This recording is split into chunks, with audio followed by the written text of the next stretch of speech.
Hawaii is one of America's most interesting and most well-known states. It's the only one of America's 50 states to not be located at all in North America, and the only one to be fully located within the tropics. Millions of people vacation to the islands every single year, and they remain a perennial bucket list destination for people all around the world, and the single most popular honeymoon destination for newlywed Americans to visit. But the Hawaiian Islands also have a rather bizarre population pattern at first glance. You see, as a young child growing up on the American mainland, I was always under the mistaken assumption that Honolulu and most Hawaiians had to all be located on the big island of Hawaii. Obviously, because it's the biggest of all the islands. To be fair to my younger self, the Big Island, or Hawaii Island, does account for a significant majority of the greater Hawaiian Islands' total landmass at about 63% of it. So assuming that's where most Hawaiians lived seemed like a reasonable conclusion at the time. So imagine my absolute shock then when later on in life, I learned that most people in Hawaii do not, in fact, live on the biggest island. Or even on the second biggest island, but rather on the third biggest island, Oahu. You see, the modern 21st century population of Hawaii is extremely heavily concentrated around the island of Oahu. As of the most recent 2020 census, Hawaii's total state population was counted at around 1,455,000 residents, higher than 10 other US states, including geographically large ones like Montana or South Dakota. But about 70% of all of Hawaii's population simply just live all concentrated together on Oahu, which is only the third largest island that only makes up about 9% of Hawaii's total land area. This means that Oahu has a population of more than 1 million people today, while none of the other islands in the archipelago come even remotely close to matching that. The Big Island only has about 200,000 people living on it, a mere fifth of Oahu's population despite being geographically nearly 7 times as large. This is what makes the Big Island an overall very rural place in comparison, with an average population density of only about 50 people per square mile, which is about the same as the state of Maine, while Oahu has an average density of about 1,700 people per square mile. A massive 34 times as dense as the Big Island and denser than any US state is on average. Oahu's population density is about the same as Taiwan's, the 9th most densely populated country in the world. And the other islands in the Hawaiian archipelago have even fewer people. Maui is the second biggest island, but only home to about 164,000 people. Kauai only has a tiny 73,000 residents, while smaller islands like Molokai and Lanai only have very tiny populations of 7,000 and 3,000 people respectively. So then, what is it about Oahu that made it the massive population core of the Hawaiian Islands today, where an overwhelming 70% of the state's entire population live only on that island that only makes up 9% of the state's total land area? Well, as it turns out, a lot of things led to this situation, but it's interestingly only a very recent phenomenon. Because historically speaking, the Big Island was actually the primary population center of the archipelago for hundreds of years before Oahu managed to take its place. And in order to understand how we got here today, we have to start from the very beginning. You see, the Hawaiian Islands are among the very youngest of lands that have reached the surface of the Earth. Sometime around 85 million years ago, a volcanic plume from deep within the Earth's molten mantle layer managed to extend from the Earth's mantle and through the crust and into the bottom of the Pacific Ocean. Over a geologic process lasting tens of millions of years that is still ongoing, magma flowed up through the plume toward the bottom of the Pacific Ocean, which then cooled into rock and steadily built up into a volcano. But while the volcanic plume beneath the surface was largely stationary, the Pacific tectonic plate above it on the surface was not, and has been constantly moving to the northwest at a rate of about 8 centimeters a year this entire time. The result is that for tens of millions of years, the plume has constantly been building volcanoes that then get dragged to the northwest by the Pacific Plate's movement. And as they get dragged off of the plume, they cease becoming volcanically active and they cease growing. And as they continue drifting across the ocean over millions of years, they steadily erode away and sink back into the ocean from whence they came. The long history of this primordial process can be clearly seen when looking at a topographic map of the Pacific Ocean's floor, which shows a very visible trail of underwater mountains created by this process over the past 85 million years, stretching all the way nearly to Russia. The further northwest you go from the hotspot's location around the modern Big Island, the more ancient the islands become. The modern islands of Niihau, Kauai, and Oahu in the Hawaiian archipelago are therefore the oldest of the main Hawaiian islands still standing above sea level, and they each used to be a part of their own Big Island millions of years ago. Similarly, the modern islands of Maui, Molokai, Lanai, and Kaho'olawe used to all be a part of the same big island as well about 1.2 million years ago, before they all broke apart and separated into their modern islands as the Pacific Plate drifted them away from the hotspot that used to feed them. While the current big island, the island of Hawaii, is of course the youngest of all the islands, having only breached above the surface of the ocean around 600,000 years ago, extremely recently in a geologic sense. As a result, the Big Island is still by far the most geologically active of all the modern islands in the chain as well, as it continues to rest atop the primordial Hawaiian hotspot. There are still 4 active volcanoes on the island that continue to occasionally erupt every few years, and the island is still continuing to grow from all of the debris as a result as well. In another 10,000 to 100,000 years from now, the next island in the Hawaiian chain is likely to be born and arise out of the sea about 22 miles to the southeast of Hawaii Island. And the constant cycle of birth, life, and death for the Hawaiian Islands will continue on for millions of more years to come, long after we as a species have come and went. But as a result of the archipelago's unusual formation and extremely remote location in the middle of the vast Pacific Ocean, thousands of miles away from the nearest other landmass, they remain completely undiscovered and undisturbed by humanity for most of our entire history as a species. There is no specific date that is known when the islands were finally first discovered by humans, but archaeological evidence suggests that the seafaring Polynesian people most likely first stumbled upon them during their great odyssey of Pacific exploration sometime around the year 900 AD, after an enormous amount of human history had already taken place. The entire rise and fall of the Roman Empire, the birth and rise of Christianity, the birth of Islam and the ensuing Arab conquests, the coronation of Charlemagne and the proclamation of the Holy Roman Empire, and the beginnings of the Viking Age all likely took place before a single human eye had ever even managed a glimpse of Hawaii. That meant that up until about the year 900, Hawaii had a total human population of literally 0. While at about that same time, the greater human population worldwide was estimated to be around 50 million, and at least 4 different cities had already at some point or another managed to reach a population of 1 million, meaning that Hawaii was simply starting out the game of human colonization very, very late. Nonetheless, after the initial Polynesian discovery of Hawaii, the population of the island steadily grew over a period of centuries and likely reached a peak of somewhere around 300,000 people at some point. There were almost certain sporadic contacts between the native Hawaiians and the outside world for centuries before the official first contact was made. But eventually, lasting contact between the native Hawaiians and the outside world was finally only established in 1778. 2 years deep into the American Revolution, when the British navigator Captain Cook happened to stumble upon them during an expedition. And he was the one to finally relay the knowledge of their existence with the greater outside world. At the time of this contact, there may have been anywhere between 150,000 and 300,000 native Hawaiians across all of the islands. We don't really know exactly, but what we do know is that the islands were not unified beneath a single authority, and nor had they ever been fully unified. Each of the islands in the archipelago were ruled by different chiefs and factions and essentially functioned as completely separate mini-kingdoms. But all of that would change very quickly after Cook suddenly opened the islands up to the outside world in 1778. By 1780, just 2 years after Cook's arrival, the chief known as Kamehameha on the Big Island began acquiring advanced Western weapons like cannons and muskets from the British. Armed with these new advanced weapons and assisted directly with British military advisors, Kamehameha managed to unify the entire Big Island beneath his authority, and then launched a 15-year-long military campaign of conquest to subjugate all of the other islands in the archipelago as well. By 1795, he was largely victorious after conquering the islands of Maui, Kaho'olawe, Lanai, Molokai, and Oahu, adding them all to his own native island of Hawaii. This led him in 1795 to first proclaim the brand new Kingdom of Hawaii, forcing the name of his own native Hawaii island onto the greater archipelago of islands that then became collectively known as the Hawaiian Islands. 15 years later, in 1810, the independent chiefs of Kauai and Niihau saw the writing on the wall and swore their own fealties to Kamehameha as well, joining their islands to his new kingdom. For the first time in human history, the entire Hawaiian archipelago was unified beneath a single political authority, the independent Kingdom of Hawaii, ruled by King Kamehameha the Great.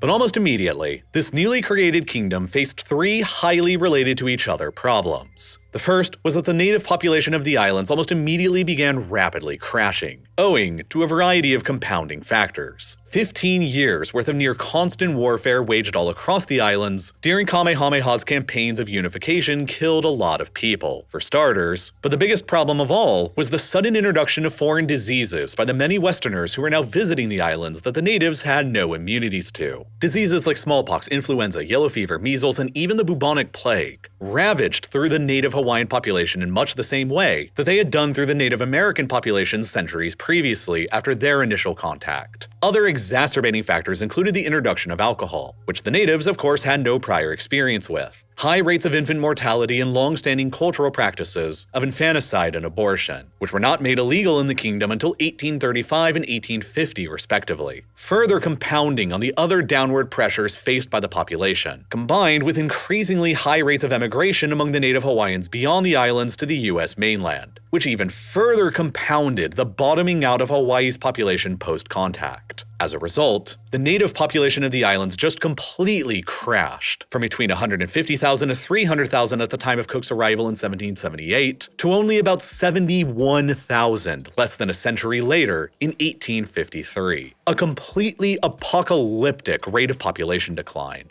Then, two other problems for the kingdom stemmed from this core problem. A crashing native population meant an ever-diminishing labor pool, which meant that Hawaii's economy was struggling to get off the ground with a crippling lack of available workers. That was even further exacerbated by Hawaii's sheer geographic isolation and distance away from any other outside markets that cost a fortune to export anything to, which all combined made the new Hawaiian kingdom an extremely sparsely populated and impoverished state, occupying an immensely strategic valuable piece of real estate in a dangerous ocean, with way bigger sharks swimming all around it. The huge and growing maritime empires of Britain and France, and later the United States, Germany, and Japan as well. All of them desired control over Hawaii because it is the only landmass of its kind to be found anywhere for thousands of miles in every direction, which naturally made it an absolutely vital refueling and resupply station for ships traversing the vast Pacific between the Americas and East Asia.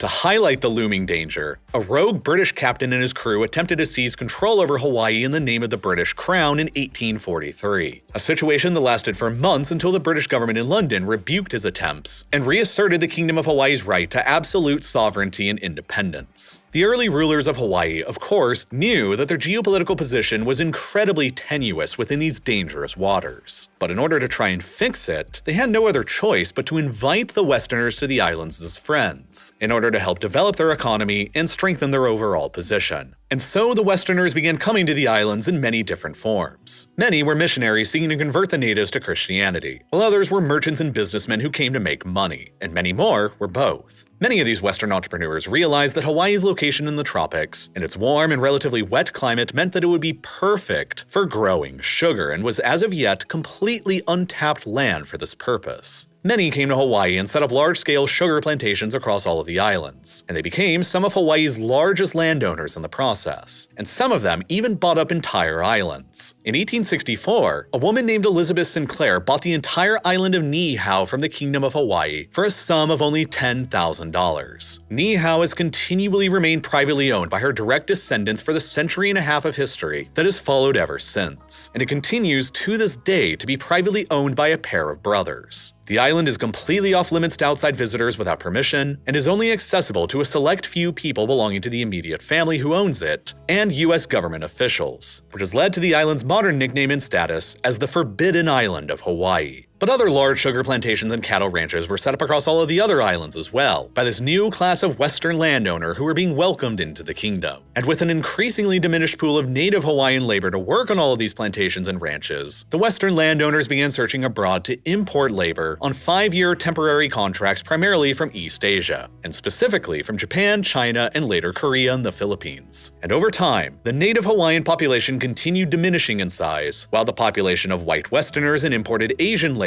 continued to rise. The overall population of Hawaii continued shrinking year after year following Cook's contact in 1778, until it hit an all-time historic low point in 1872, when that year's census revealed only a meager total population of 56,897 people living across all of the Hawaiian Islands. From there, the overall population began steadily growing again, but only because more Westerners and more Asians brought in as laborers continued coming. The native Hawaiian population would continue declining every single year for many more decades to come. By 1893, the population across all of the islands had rebounded to around 90,000 people, but the demographics of the islands were completely unrecognizable from a century beforehand. By then, a whopping 52% of the island's population were simply Japanese and Chinese male laborers, who had come in on those temporary 5-year contracts to work on all of the various sugar plantations, and many of them ended up staying behind, contributing to Hawaii's very large Asian American population to this day. But while the Western plantation owners on Hawaii had solved the labor shortage problem, there still remained an unsolvable problem with distance. Hawaii is thousands of miles away across the ocean in North America, which meant that exporting agricultural products produced in Hawaii to North America was pretty expensive.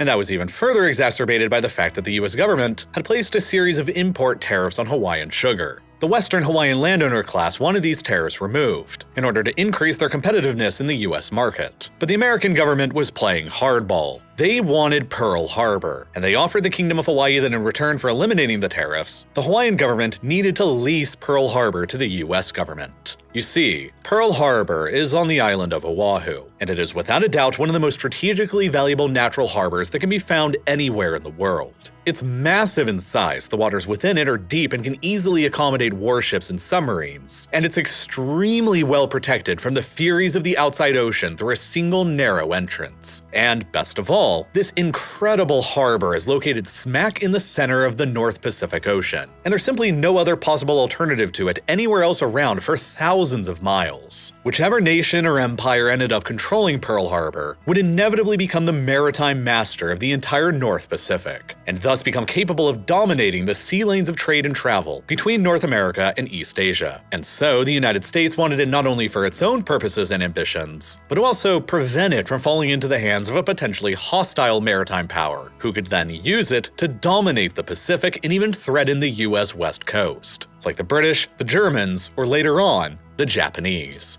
But leasing any land within the Hawaiian kingdom to a foreign government was considered deeply unpopular among the native Hawaiians, and so the Hawaiian government resisted leasing Pearl Harbor for the moment. In 1875, the United States and Kingdom of Hawaii signed the Reciprocity Treaty that eliminated America's tariffs on Hawaiian sugar without the Hawaiian government leasing away any of its land, and the sugar economy in the islands subsequently exploded. Hawaiian sugar exports increased a full 13 times over between 1874 and 1890, while the value of the kingdom's exports increased by a whopping 722% over the same time period. Exports that were utterly dominated by sugar. The scale and the size of the sugar plantations in Hawaii rapidly increased, along with the political ambitions of the Western landowners who ran them and their increasing demands for labor coming from Asia. By the late 1880s, however, the treaty was up for renewal, and now the US government was refusing to consider continuing its participation unless Hawaii finally leased them Pearl Harbor. It was sensed in Washington that the Hawaiian government was growing closer to Japan in order to counterbalance the increasing influence and pressures of the United States, which was true. In 1881, the Hawaiian king had even held a secret meeting with the Emperor of Japan, in which he proposed a royal marriage between his niece and a Japanese prince, an offer that the emperor at the time declined over fears of greatly worsening relations with the United States. Washington did not want Pearl Harbor to fall into the hands of the Japanese or any other outside power, and faced with crippling economic consequences to the sugar industry if the government refused, the Kingdom of Hawaii finally relented and agreed to lease Pearl Harbor to the United States beginning in 1887. It was the beginning of America's official presence on the islands, and it would accelerate even further very rapidly from there. By this point in time, native Hawaiians themselves had diminished to the point where they only represented about 25% of the overall population in their own kingdom, while white Westerners represented around 17% of the population, and a whopping 40% of the population were Japanese, and another 16% were Chinese. Sensing their demographic and economic advantages in the aftermath of the kingdom agreeing to lease Pearl Harbor to the United States government, the landed Westerner class of the islands launched a coup against the monarchy in 1887, which forced the king to adopt a brand new constitution that stripped him of most of his own powers, completely disenfranchised all of the Asians of the islands from voting, and introduced a property requirement for voting that immediately disenfranchised 2/3 of the remaining native Hawaiian population, giving the landed white Westerners the majority of the new voting power in the kingdom. In 1891, that king died and his sister, Liliuokalani, ascended to the throne as queen in his place, and she was destined to be the kingdom's final reigning monarch. Liliuokalani made it clear that she intended to overturn the events of 1887 that had been forced upon her brother by the island's western elites. She would restore the power of the monarchy, restore the voting privileges of the native Hawaiians, and destroy the voting power of the Western business class. In order to prevent any of that from happening, the Western business class on Hawaii organized another coup in 1893, with the direct assistance of armed Western militia groups on the islands, and further assistance from representatives of the United States government, who collectively conspired to overthrow the Hawaiian queen and topple her government. Citing the desire to protect U.S. interests on the island of Oahu like their lease on Pearl Harbor, hundreds of U.S. Marines were ordered onto the island during the coup who intimidated the queen and her royal bodyguards into not resisting too heavily. The coup plotters had the queen and hundreds of other native Hawaiians arrested, 6 of whom were later sentenced to death for alleged treason, abolished the monarchy, and declared the creation of a new Hawaiian republic that wasn't really a republic at all because it would be a one-party state dominated by the island's white Western oligarchy. They intended to become immediately annexed by the United States and requested as much from the US government. But the American president at the time was Grover Cleveland, a Democrat and avowed anti-imperialist. Cleveland and his administration were outraged by the events that took place on Hawaii, as Cleveland himself infamously wrote to the US Congress later that year, which concluded, quote,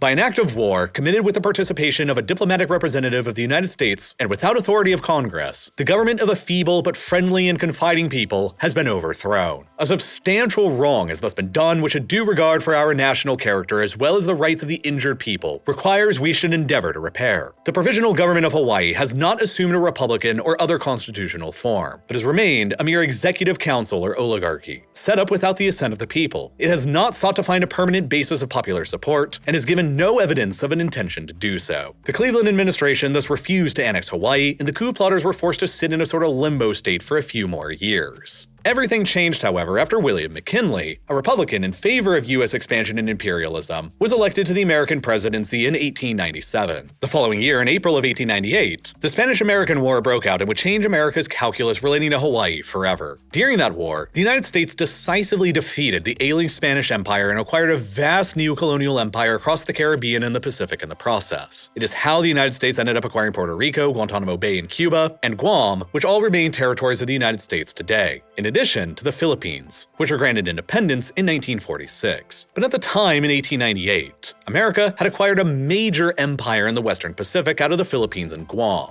And in order to ensure America's continued hold over them, the United States felt that it needed to guarantee that it would retain control over Pearl Harbor indefinitely as well, the only militarily suitable harbor anywhere in the North Pacific between the US mainland and the Philippines. Moreover, there were already grave concerns within Washington over the growing potential threat of Japan. The Japanese Empire had just decisively crushed the Qing Empire in their own brief war of 1894–95, shortly beforehand, and acquired its own Pacific Empire in the process, adding Korea and Taiwan to its overseas possessions very near to the Philippines and Guam. In 1893, during the coup on Hawaii, the Japanese had even sent warships to Hawaii to protect Japanese citizens and interests on the islands. While perhaps even more to the point, approximately 40% of Hawaii's entire population at this point were ethnically Japanese, and the United States government was terrified about their potential affinities to being annexed by the rising Japanese Empire. Were Pearl Harbor and Hawaii to become Japanese, it would ensure Japan's maritime dominance over the Pacific rather than America's, and restrict America's ability to adequately reach and supply its newly acquired colonies in Guam and the Philippines. So, to prevent all of that from happening, in the closing days of the war against Spain, the McKinley administration chose to finally step in and formally annex the oligarchic Republic of Hawaii into the United States as a territory in August of 1898. Obviously, without the consent of the deposed Hawaiian queen or any of the Hawaiian natives. A century after the coup events of 1893 that led to the United States annexing Hawaii in 1898, the Clinton administration in the United States in 1993 issued an official American apology to the Hawaiian people for the events that transpired and admitted that both the 1893 coup and the 1898 annexation were each illegal, since they never had the consent of the Queen nor the native Hawaiian people to have done so. Right up until 1959, The United Nations included Hawaii on its list of non-self-governing territories eligible for decolonization. But the American apology a century later in 1993 was, for the most part, merely words, and didn't really involve any actions. Actions on the part of the Americans further incorporating Hawaii into the country, however, would continue on. Almost immediately after the annexation, Sanford B. Dole was made Hawaii's first governor, as he had previously ruled as the white oligarchy's president of Hawaii during the 5 years between the coup and the annexation. The following year after the annexation in 1899, his cousin, James Dole, moved to Hawaii and founded what would become the Hawaii Fruit Company, which would eventually evolve into the well-known Dole Corporation, one of the largest fruit and vegetable companies in the entire world today. In 1922, James Dole purchased 98% of the island of Lanai, the 6th largest island in the archipelago, and he subsequently transformed the island into the largest pineapple plantation in the world. The pineapple was indigenous to South America, but it was imported by the Western business elite to Hawaii because of the island's favorable growing conditions for it. By the end of the 1920s, Dole's company was growing more than 75% of all the pineapples in the world, and he had essentially created a global monopoly on the fruit. And this monopoly extended well across the 20th century into the 1960s, as Hawaii was still at that time producing about 80% of all the pineapples in the world. And the Dole Company dominated that production out of their vast transformation of the island of Lanai into a single giant privately owned plantation. In effect, Lanai became the second of the 8 major Hawaiian islands to fall under virtually complete private ownership, restricting the island's ability to be settled much by anyone. The 98% private ownership of Lanai has passed on through various different owners over the century of history since it was initially bought by James Dole, and was most recently purchased by Larry Ellison, the co-founder of the Oracle Corporation in 2012, for a sum of $300 million. Larry Ellison is now, as of September 2023, the 4th wealthiest person in the entire world, with an estimated net worth of $144 billion.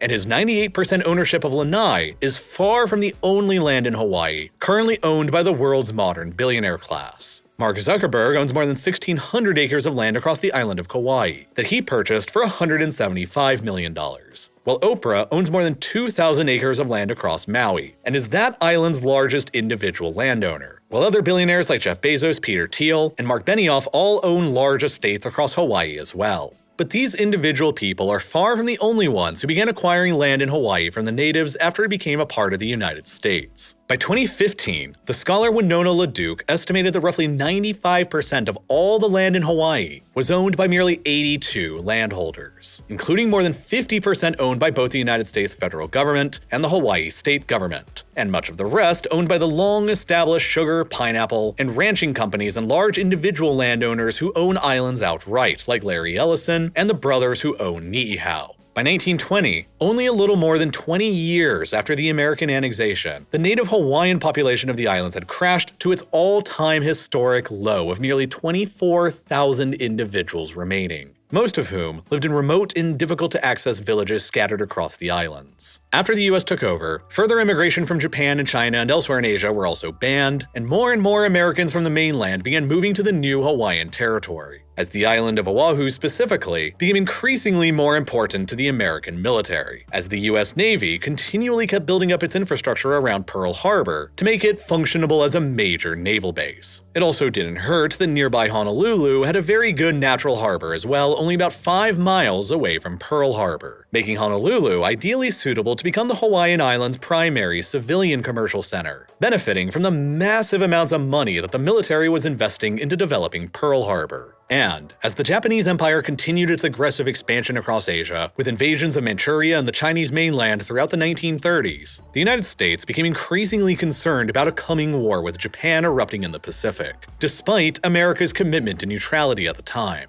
By 1940, the United States was fearful of Japanese attacks on the Philippines and Guam, and to put the Navy in a better position to respond, the U.S. Pacific Fleet's headquarters were relocated from San Diego on the west coast to Pearl Harbor on Oahu, in order to place the fleet closer to potential flashpoints so they could respond quicker. And as a result of many factors that are well beyond the scope of this video, the Japanese, of course, decided to launch a surprise attack against the U.S. Pacific Fleet at Pearl Harbor on December 7, 1941, in an attempt to neutralize America's naval power in the Pacific before launching their invasions across Southeast Asia that they were sure would lead to American military intervention against them. The Pearl Harbor attack killed more than 2,400 Americans, and it remains the deadliest attack to have ever happened in Hawaii's history, and led directly to the United States' entry into World War II. Afterwards, Hawaii became the major military base for the American fight against Japan in the ensuing Pacific War. Pearl Harbor served as the major staging ground for just about all U.S. forces entering into the Pacific Theater for the years-long island-hopping campaign against Japanese forces, while martial law was declared across all of the Hawaiian Islands for the entire duration of the war. Thousands of Japanese residents of the islands were forcibly placed into internment camps by the American authorities, while the entire island of Kaho'olawe was completely transformed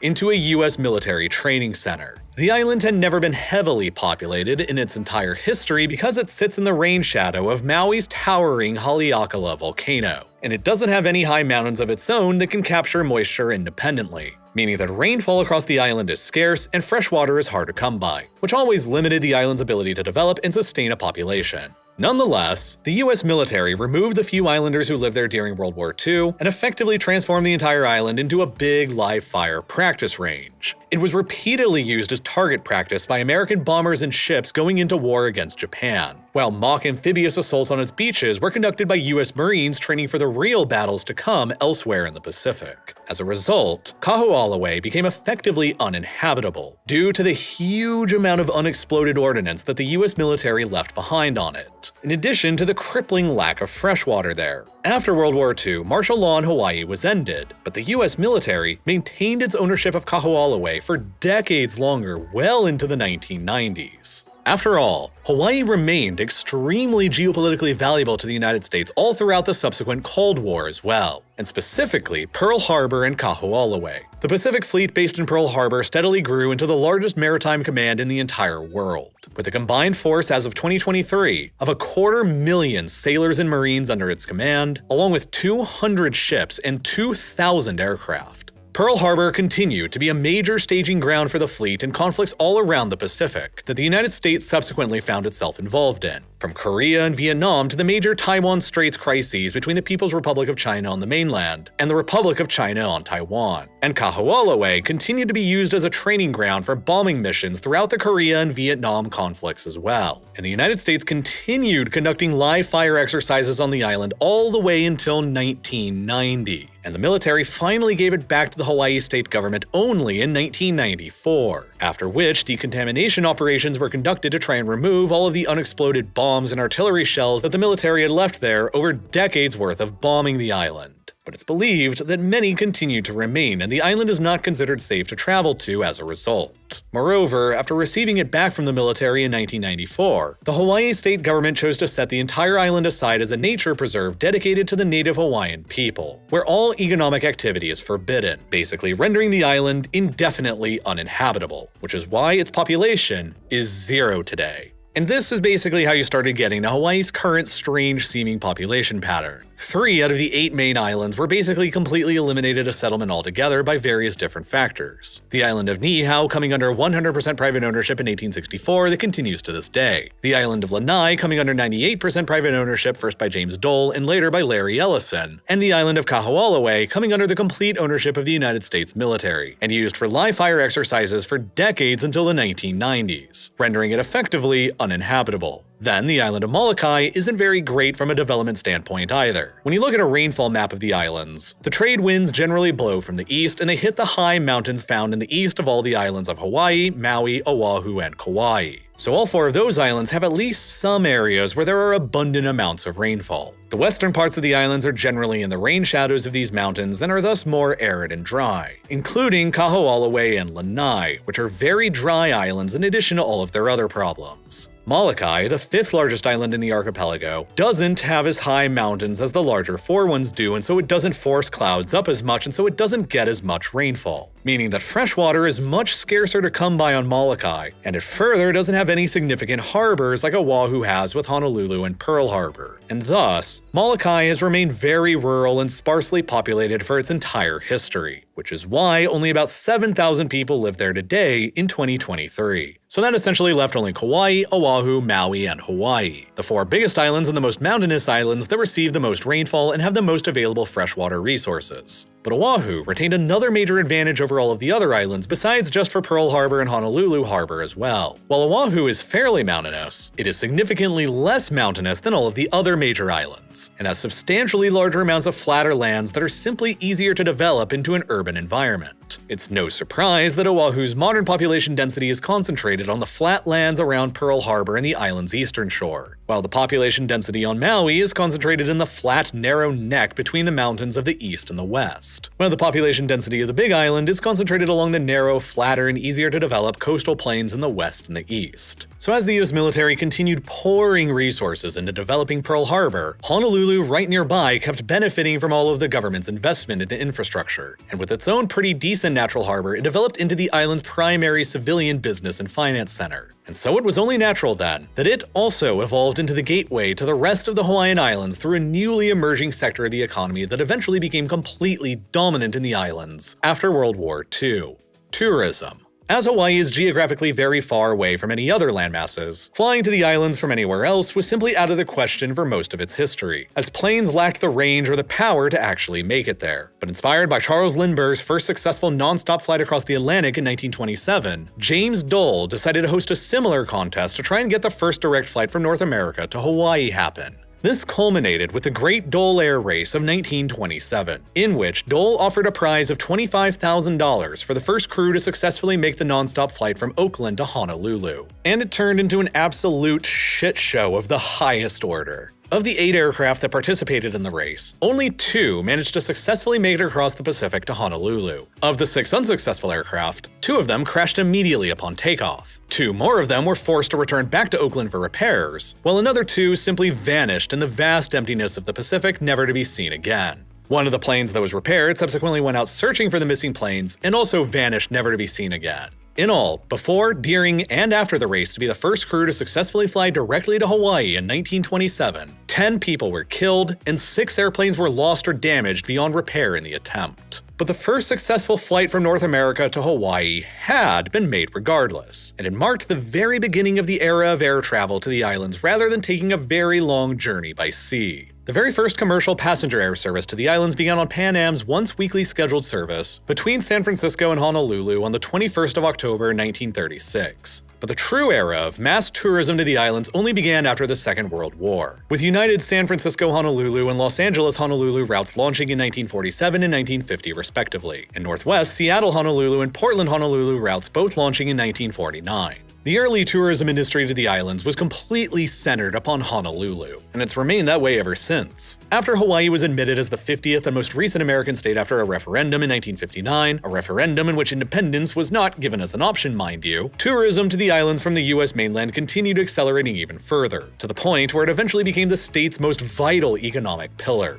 In 2018, nearly 10 million tourists visited the Hawaiian Islands that year alone, and they spent more than $17.5 billion doing so, contributing massively to the state's economy and supporting more than 200,000 jobs on the island that are dedicated to the tourism industry. If it were still an independent country, Hawaii would be one of the most visited in the world, with more annual tourists than either the United Arab Emirates or Greece. Today, tourism represents about 21% of the entire Hawaiian state economy, while the defense industry represents about a further 9% of the economy, and both of them are centered around Honolulu and Pearl Harbor on the island of Oahu. No other airport on the islands has anywhere near the capacity as Honolulu International has today, with 44 direct destinations to all across the mainland United States and Canada, in addition to Australia, New Zealand, the Philippines, Taiwan, South Korea, and Japan. There are airports on the other islands, of course, but their routes are far more limited than Honolulu, increasing the difficulties and expenses involved in visiting them. And of course, Pearl Harbor continues to remain of the utmost importance to the United States Department of Defense in the 21st century as well. It continues to be the headquarters of the U.S. Pacific Fleet, and as a deepwater port, it is one of America's largest and most important submarine bases today. It is the home port for 11 of America's Los Angeles-class nuclear-powered submarines, and 6 newer Virginia-class nuclear-powered submarines as well. Both classes of these submarines are attack submarines who aren't armed with nuclear weapons, but are rather designed to instead engage and destroy enemy surface ships and submarines or covertly insert special forces somewhere. Of the US Navy's 50 total nuclear-powered attack submarines as of 2023, 17 of them, or about a third, are all stationed at Pearl Harbor, while another 5 of them are stationed further west in the Pacific at Guam. And the reasons why are fairly obvious. America's greatest emerging geopolitical rival of the 21st century is the People's Republic of China, and there are increasing risks of war erupting between them across the Pacific. The People's Republic has made it abundantly clear that they consider Taiwan to be a rightful part of their country, and they have never renounced the right to use military force to press the issue.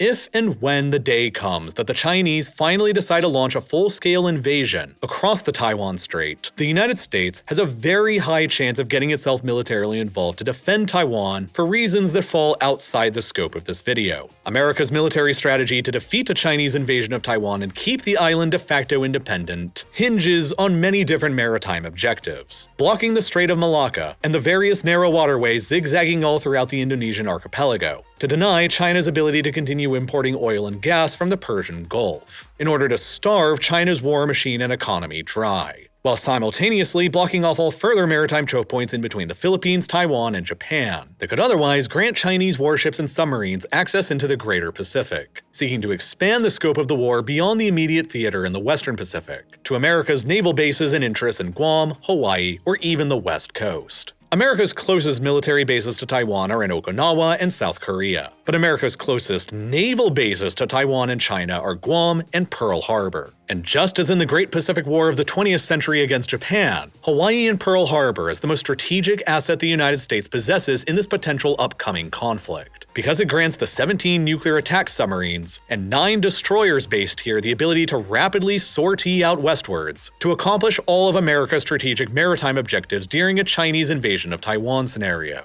denying the Chinese the ability to expand the scope of the war from beyond Taiwan. That is why there are still over 40,000 US troops and Department of Defense personnel stationed on Oahu still today, and why the US military will never want to get rid of its access to Pearl Harbor. Oahu is simply where all of the island's most important industries got established following America's annexation of Hawaii, and it's simply where the highest demand for jobs in the state all emerged, and following the jobs came all of the people. And that is why Oahu is by far the most heavily populated island in the Hawaiian archipelago today, and why it will probably always remain so despite only making up 9% of Hawaii's total landmass. But with such a high concentration of people in a geographically small and remote place like Oahu, have also come sky-high prices for all of the people living there. Hawaii in the 21st century is literally the least affordable state in the country, with the highest home prices in America by far. As of 2023, the median price for a single-family home statewide is a whopping $970,000, while on Oahu specifically, the median home price is more than $1.1 million. By comparison, California experiences the second highest median single-family home value in the country right now at only $762,000. Still expensive, but much less expensive than in Hawaii. Homes in Nevada average only $431,000, less than half the price they are in Hawaii. While in Texas, they're only $305,000, less than a third the price for a home in Hawaii. And average rents in Hawaii aren't much better either, with the average 2023 rent in the state for an 850 square foot apartment being $2,400 a month, the fourth highest in the country, only behind Massachusetts, New York, and California, and nearly $1,000 a month more than in either Nevada or Texas. Hawaii residents are currently spending an average of 42% of their entire income simply on rent, which is by far the highest percentage of any state. California once again ranks in second place, where residents only spend an average of 28.5% of their incomes on rent by comparison. And it's not just housing that's more expensive in Hawaii either, but just about everything else as well. Because shipping everything to Hawaii from the US mainland is more expensive than any other state, groceries in Hawaii are the most expensive in the country. As of 2023, the average monthly grocery bill in the state is about $557. $200 more than the national average of only $355 a month. Gas prices are also the third highest in the nation, only behind California and Washington, and well above the national average. And because of all of this, a state analysis that was published as recently as 2022 concluded that a single person working 40 hours a week had to earn at least $18 an hour just to pay for their housing and other basic life necessities in Hawaii, with nothing left over afterwards. Despite the current state minimum wage only being $12 an hour. The end result is that many longtime Hawaii residents have become increasingly priced out of their homes, and the effects are being disproportionately felt among Hawaii's native residents. The most recent 2020 census revealed that there are about 309,800 native Hawaiians living within the state. The very first census ever recorded that shows the native population having fully recovered from its previous collapse following the arrival of Cook and the British in 1778. But the number is a little misleading, because there's a further estimated 370,000 native Hawaiians who live beyond the islands today, primarily in the US mainland, having largely been priced out of their ancestral homeland. This means that there are more native Hawaiians living outside of Hawaii today than within Hawaii, while the native Hawaiians themselves only represent about 11% of modern Hawaii's overall population. And that, in my opinion, is a historic tragedy. Hawaii is one of the most beautiful and unique places in the world, and so it's a very desirable place to visit and to live. Because of its long history of relative isolation, Polynesian discovery, and subsequent colonization by Western powers and proximity to Asia, 21st century Hawaii is one of the most diverse and unique cultures to be found anywhere in the world. It is by far the most ethnically diverse state in the United States, and the only state where Asian Americans represent the largest ethnic group. It is a very unique amalgamation of Native Hawaiian, East Asian, and Euro-American culture, and consequently, the food scene in Hawaii has become legendary and well known all across the world. A lot of which I've ordered previously from today's sponsor HelloFresh, who maintains an archive of all their delicious Hawaiian recipes on their website, ranging from teriyaki pork luau bowls to Hawaiian chicken poke bowls to the famous Hawaiian pizza and so much more. You see, HelloFresh is a meal kit that gives you all the upsides of cooking at home without any of the downsides. You select what you want to eat from 40 weekly recipes they offer every single week, then a box arrives on your doorstep with all of those ingredients and recipes you need to cook the meals. And this cuts out all the boring and time-consuming bits, shopping and most of the prep, so you can get straight to the most fun part, actually cooking. And then in only about 30 minutes, you've got a delicious, fresh, home-cooked meal. And if you need dinner even faster, they offer a series of fast and fresh options that are ready in only 15 minutes or less. It's also all cheaper than grocery shopping and 25% cheaper than takeout options. Personally, it really allows me to fit more delicious cooking into my busy schedule, and that means I can avoid ordering more expensive delivery food or eating unhealthy frozen meals. That's why I've been using HelloFresh myself now for more than 2 years, and regularly order some of my all-time favorites, like this amazing buffalo spiced chicken. All around, HelloFresh is just a better way to eat, and it's often cheaper too, especially since you can click the button that's here on your screen right now, or by following the link down in the description below, both of which will take you directly to HelloFresh.com, where you can use the code 50RealLifeLore at checkout for 50% off plus free shipping. It's a great way to help support Real Life Lore and eat well too. So once again, that's HelloFresh.com and code 50RealLifeLore for 50% off plus free shipping. And as always, thank you so much for watching.